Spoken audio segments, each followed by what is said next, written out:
Welcome back to WCS America Challenger League and a game number 2 between Scarlett and Cowman. It is on Frost. Let's go ahead and hop in where we can see our players spawning in the bottom right-hand corner of the map. The red Zerg player representing Team Acer, she is Scarlett.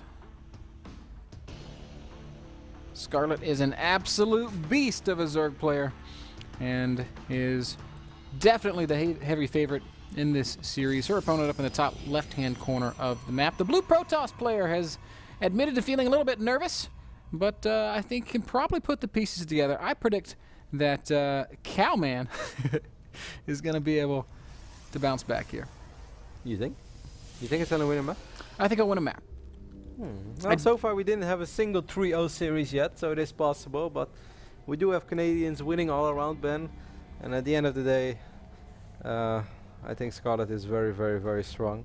I think in this matchup it all comes down to will you be able to deal crazy amount of damage against Scarlett early on? Will you be able to win the game almost straight up in the first 5-6 minutes?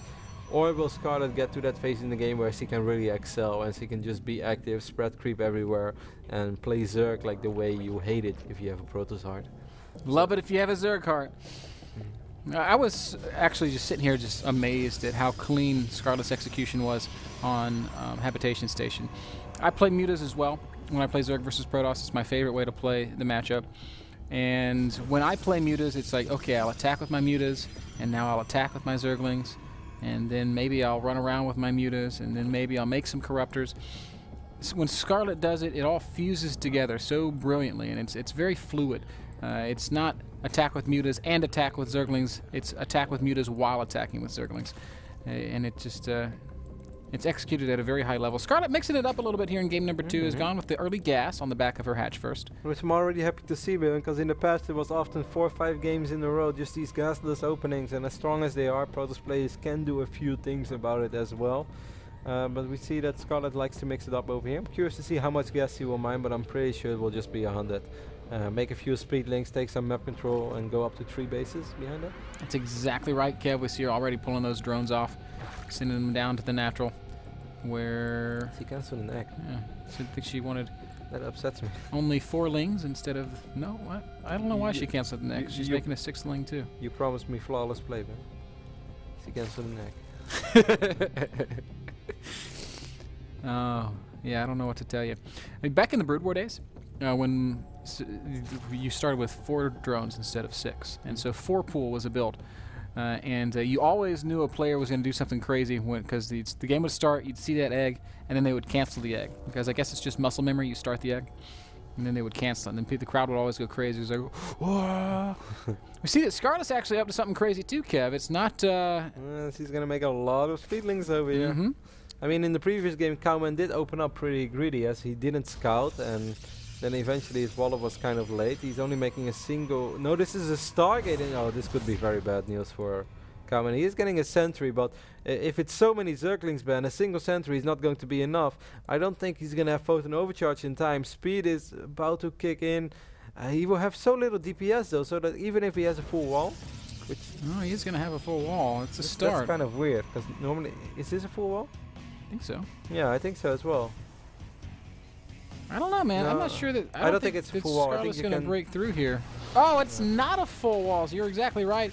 First force field does go down. Scarlett's now going to go to work on the gate. Oh, the sentry dies on the gateways and on the pylon. And if that pylon gets unpowered, it's absolutely hopeless. There's just no DPS in this for Cowman. This is almost game over. Photon overcharge is going to be used. The second sentry's going to come down, but no force field's going to be cast until it's too late. The Zerglings surround and kill the sentry very quickly, stream into the main base. And as we like to say, Kev, this one already looks like it's all over but the crying, as the main is going to get ransacked. Photon overcharge in the natural will keep that Nexus safe for a little while, but obviously the damage being dealt here is absolutely critical. Cowman is making an Oracle behind this, so maybe with the Oracle he will eventually be able to clean up all these Zerglings, but needless to say, losing your main Nexus in this phase in the game is a disaster. Maybe even the Cybernetic core with Warpgate technology is unpowered. Oh my god, Warpgate's going to go down. That is terrible. As the things go from bad to worst here for Cowman. We skipped worst. It went straight to worst. Oh. He didn't even have time to think like this is bad. So it just went from okay, we're starting the game. This is disastrous. This is terrible. Oh man, poor Cowman finds himself on just a handful of probes and one base, no warp gate, and a stargate. Poor guy, even skipped the worst. Yeah. Yeah. Well, now we have an oracle. There's a second oracle on the way. It would be really nice if Scarlett just like closes her eyes for a while, so these oracles can go to town. But I mean, there's a chance the Oracle can do some damage, but I mean, let's get real here. 37 drones to 22 probes. 2 oracles against only 2 queens. I can clean that up and then then go to town. Shouldn't reveal it. I don't think she's okay. Now she's dropping a spore as well. So, you never know. Before I know it, I have 2 oracles in my main. That would be silly. Tough spot for poor Cowman. I mean, I know he's fighting some nerves here, and he's up against one of the best Zerg players to ever play the game. Like if it would have gone perfect, then like he gets a force field, or maybe he gets even like a full wall before he's forced to use a force field. Then he can force field to keep a building alive. But even then, it could be all kind of hard because there are so many Zerglings that represent quite a bit of damage. While the only thing you have going for you is a photon overcharge. He will be able to pick up these. No,